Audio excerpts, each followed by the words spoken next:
Hey everyone, we are here at the Threadripper and Vega event with 6 motherboards for AMD's Threadripper processor. That is the X399 socket. Only 2 of them we saw previously at Computex, and then the other 4 are new to us. So we're going to walk through the feature set on these boards, go through the basics from what we can tell by looking at them anyway, and then as always you can find more details on the rest of this event and its coverage in the link in the description below. Before getting to that, this content is brought to you by the Thermaltake Flow RGB closed loop liquid cooler, which is a 360mm radiator plus 3 120 fans that are RGB illuminated. The Thermaltake Rain fans at that. This is a 4.5 Gen Asetek pump, which is one of the faster pumps. You can learn more at the link in the description below. We're starting off with the MSI Gaming Pro Carbon board. This is a branding they've had for a while now, and it's on the X399 model. So starting with this one, a few main things to point out. These are 8 DIMM boards, so you can have 8 memory modules. They are quad channel for this platform. And then of course the TR4 socket sits in the middle, takes up a lot of space, but it also has a big no-go zone. So the motherboard vendors know where to keep out. It's a keep out zone to prevent potentially any issues with coolers colliding with memory, things like that. So that's all standard stuff. But what's interesting here is you've got standard 24-pin power over there, of course, but then there are 2 8-pins. Some of these boards are 8+4. This one is double 8. And in addition to that, the VRM design and layout, we don't have a way to take the heatsink off right now today, but it looks like an 8-phase, I want to say 8+3. It might be, it's either an 8+3 or it might be a bit different than that. I can't quite see the MOSFETs, but that's what we're looking at. On top of the VRM is a heatsink that I really wanted to point out. So MSI, we've kind of beaten up over their Gaming Pro Carbon heatsinks in the past, which is just a giant block of aluminum and no fins.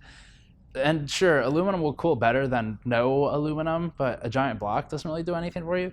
This is actually a finned heatsink. So well done, MSI. Thank you for taking initiative and being one of the only motherboard manufacturers in the last couple months to actually do a proper heatsink.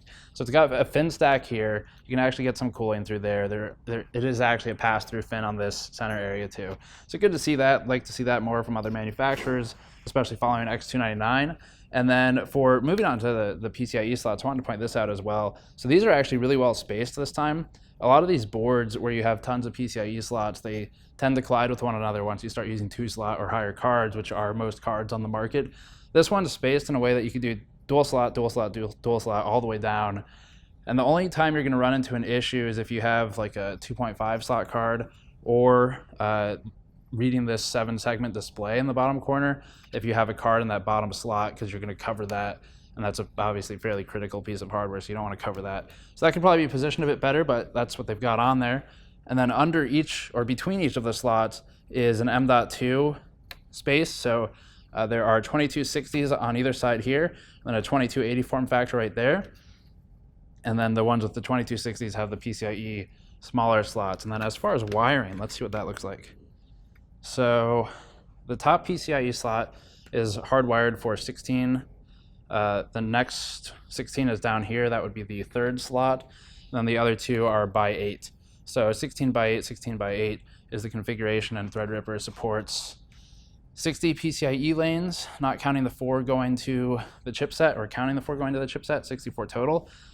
So they're really just showing off at this point. 16, 32, and then another 8, so you're up to 40, another 8, so you're up to 48, and there are 3 M.2 slots as well, which you could actually populate. So that gives an idea for the PCIe lane count.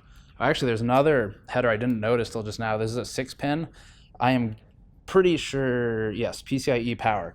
So that provides extra power to the video cards. How useful that is, I'm not sure. We'll talk to BuildZoid, but I think that caps most of the stuff on this board. It's got RGB LEDs, as you can see by the cables running to the I/O cover and the audio zone.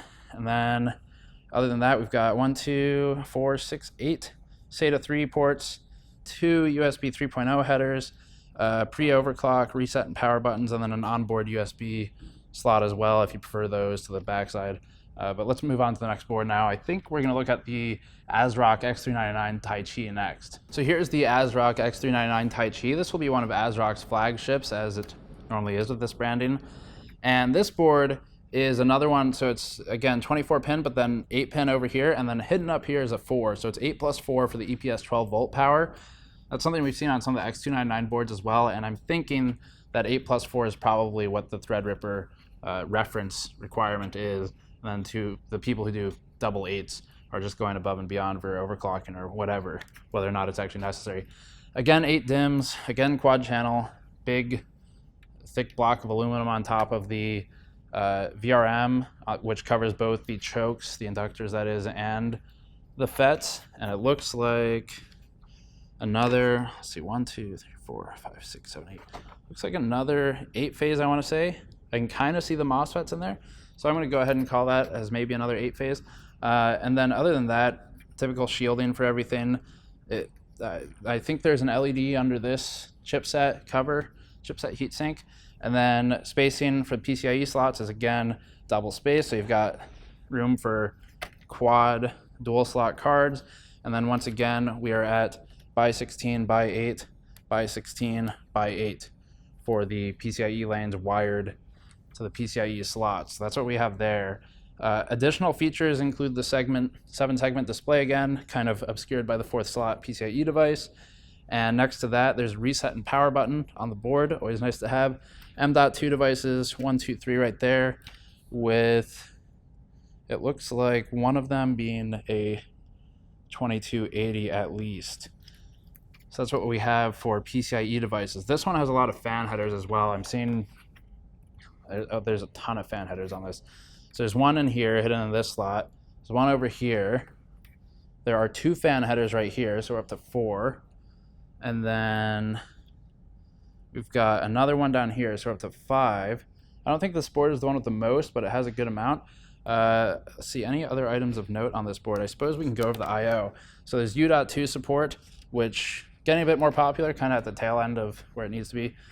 2, 4, 6, 8 SATA 3 slots, and then 6-pin power for PCIe power as well, which seems to be a trend so far, starting with the MSI Carbon. But we can move on now to the next board, which will be the ASRock Fatality X399 Professional Gaming. So here's the next one, Fatality Professional Gaming. A pretty similar design. If you recognize it, it's because we just looked at it, the Tai Chi. A lot of this stuff's the same. Differences are in the branding, so right here is different. I'm not sure if the MOSFETs are different. We haven't opened it up or taken off the heat sinks to find out.